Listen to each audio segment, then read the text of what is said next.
रुक, कदम मत बढ़ाना।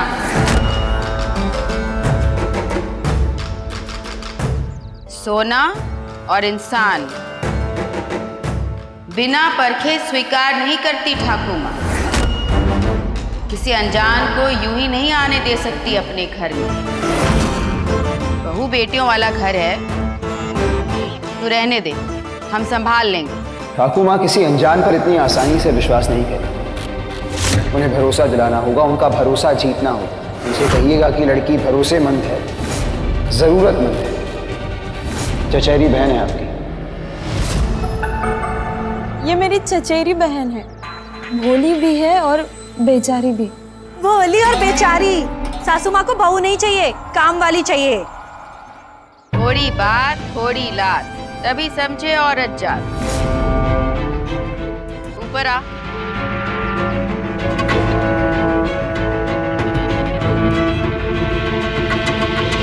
बिल्कुल औरत जैसे चलना होगा मुझे, वरना ठाकुर माँ मेरी आदमियों वाली चाल परख लेंगी।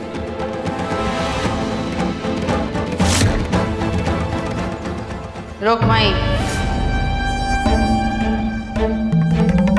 नाम क्या है तेरा? इसके मुंह में जुबान नहीं है या मन में कोई चोर है? बोल नहीं सकती?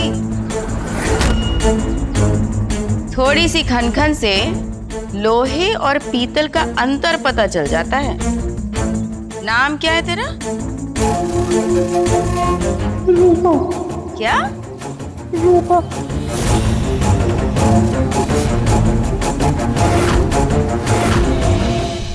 अज्ञानी की बात और दिन को रात बिना सोचे समझे स्वीकारना नहीं चाहिए। कोई चोर है तेरे मन में, इसलिए तू आंखें नहीं मिला रही है।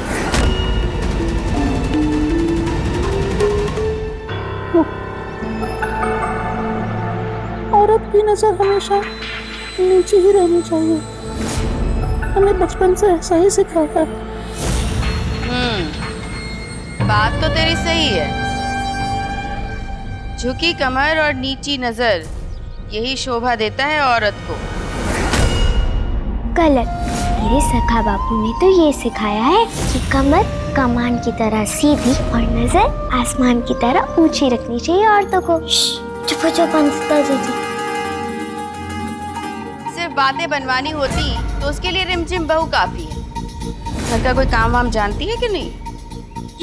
हाँ हाँ, अगर आराम नहीं मिला मुझे तो मेरा मतलब है कि सासू माँ को, तो तेरा क्या काम है?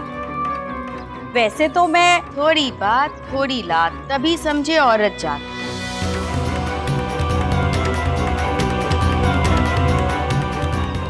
तेल दे।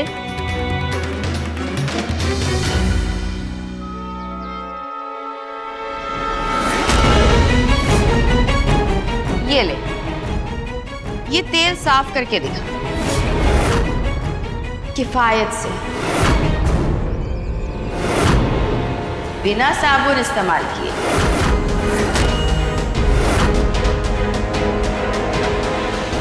चल।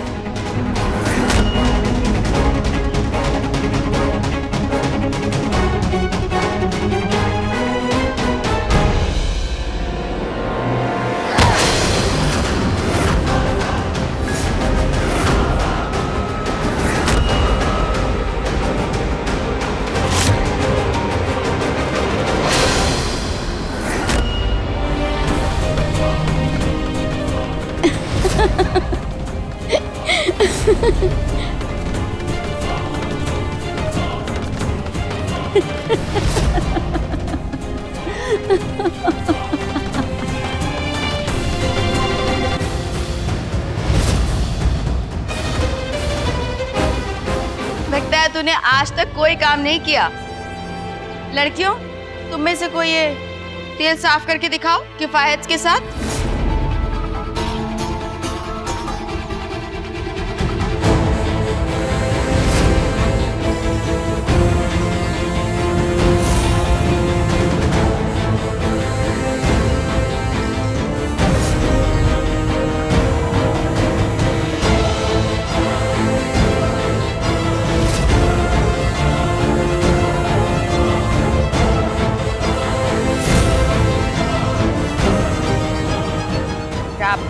वंदिता,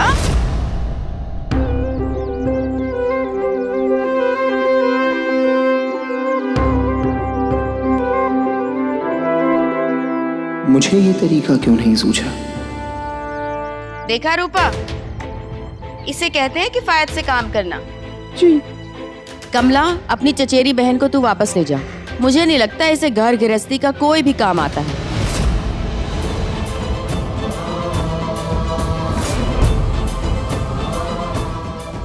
नहीं,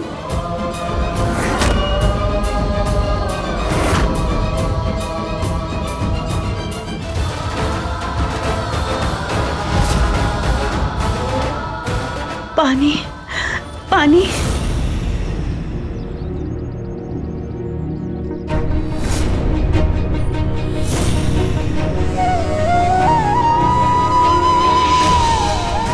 अरे बावरी हो गई है क्या? घर के अंदर क्यों जा रही है? कुछ चुराएगी? सुन,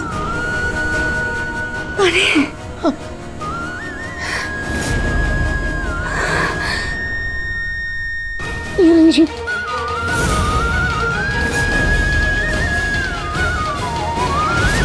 जानती हूँ लड़कियों वाले घर में पराई हवा को भी सोच कर आना चाहिए, लेकिन वो मैं जा ही रही थी कि मुझे अंदर से आवाज आई। मुझे लगा कि कोई बीमार है, अंदर आके देखा तो उसके लिए पानी चाहिए था। माफ कीजिएगा ठाकुर माँ, आपको ठीक तो लग रहा है?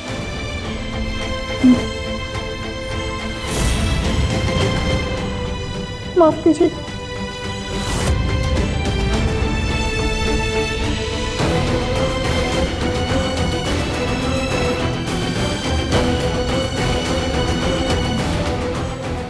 ठाकुर माँ, रख लीजिए ना रूपा दीदी को काम पर।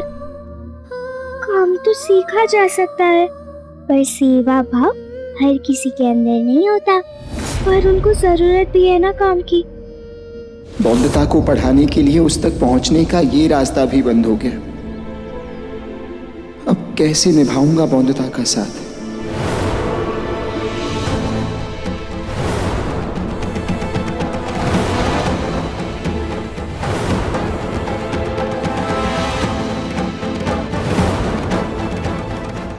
रुक।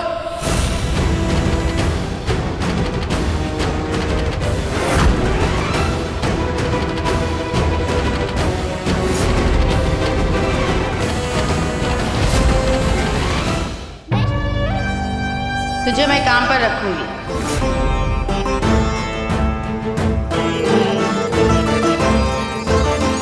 पर 3 दिन तेरी परीक्षा लूंगी।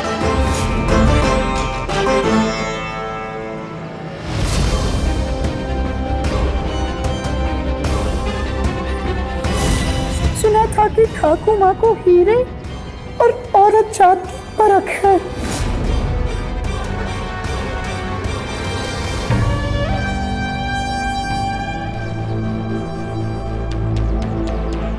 गोत्र जात सब सही है ना तेरा? कमला की रिश्तेदार हूँ, गोत्र जात सब आपका परखा हुआ ही है ठाकुर माँ। सिर्फ वंदिता की वजह से तुझे काम पर रखा है। मैं भी तो बस वंदिता के लिए ही नौकरानी बनकर आया हूँ।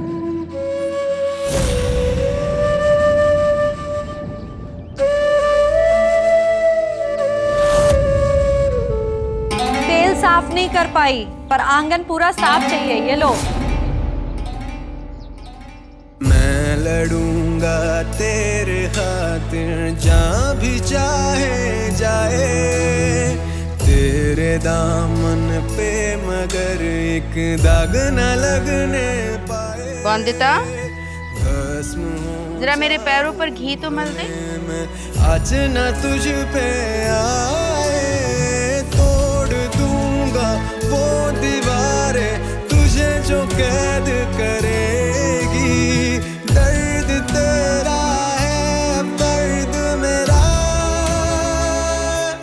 रिश्ता तेरा मेरा, रिश्ता तेरा मेरा, रिश्ता तेरा मेरा, रिश्ता तेरा मेरा। एक दिन दुखी रहेगी, 2 दिन दुखी रहेगी, पर धीरे धीरे भूल जाएगी अपने सखा बाबू को। रूपा, और क्या क्या जानती है घर गृहस्थी के बारे में?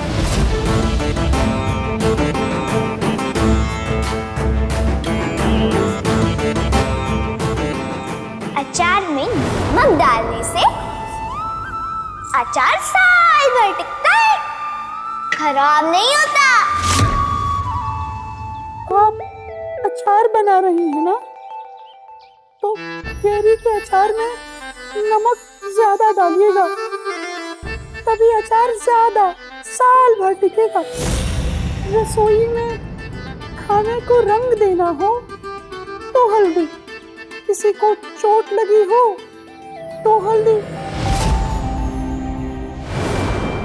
मेरी माँ कहती है कि बहुत गुण होते हैं हल्दी में, इसे लगा लो चोट पे तो चोट तो क्या, बड़ा बड़ा घाव भी ठीक हो जाता है। और किसी को सर्दी जुकाम हो गया हो तो दूध में हल्दी मिलाकर पियो जल्दी।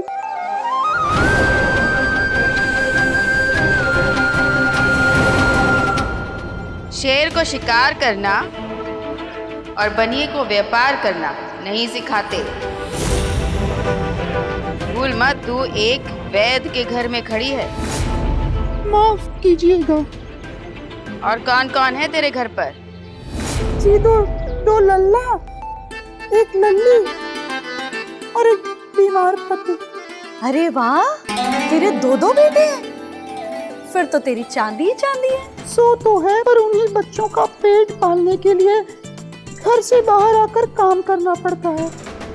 अब हमें तो सिखाया गया है कि औरत को घर से बाहर नहीं निकलना चाहिए, शोभा नहीं देता औरतों को।